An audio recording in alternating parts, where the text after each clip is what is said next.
اس کے برعکس جتنا دیتی ہے اتنا اس کو ملتا نہیں ہے، اتنی سہولتیں میسر نہیں ہیں. غزہ پر اسرائیلی بمباری جاری ہے. صبح سے اب تک مزید 22 فلسطینی شہید. 15 ماہ سے جاری اسرائیلی حملوں سے فلسطینی شہداء کی تعداد 46,000 سے تجاوز کر گئی ہے. نئے سال کے پہلے ہفتے میں ہی 74 فلسطینی بچے شہید ہوئے.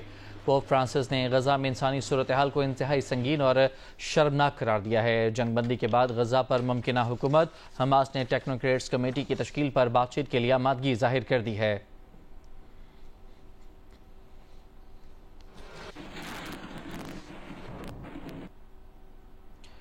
سابق امریکی صدر جیمی کارٹر کی سرکاری سطح پر آخری رسومات ادا کر دی گئی ہیں.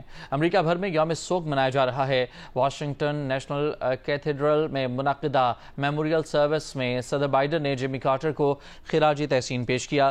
میموریل سروس میں نومنتخب صدر ٹرمپ سمیت سابق امریکی صدور نے شرکت کی. جیمی کارٹر کی تدفین جارجیا میں ان کے آبائی علاقے میں کی جائے گی. جیمی کارٹر کا 100 برس کی عمر میں 29 دسمبر کو انتقال ہوا تھا. امن کے نوبل انعام یافتہ جیمی کارٹر امریکہ کے 39ویں صدر اور بحری فوج کے سابق افسر بھی تھے. 7 اسکائی انٹرٹینمنٹ کے بینر تلے نئی ڈرامہ سیریل من مرضی دیکھیے جمعہ 10 جنوری سے روزانہ رات 9 بجے صرف جیو پر.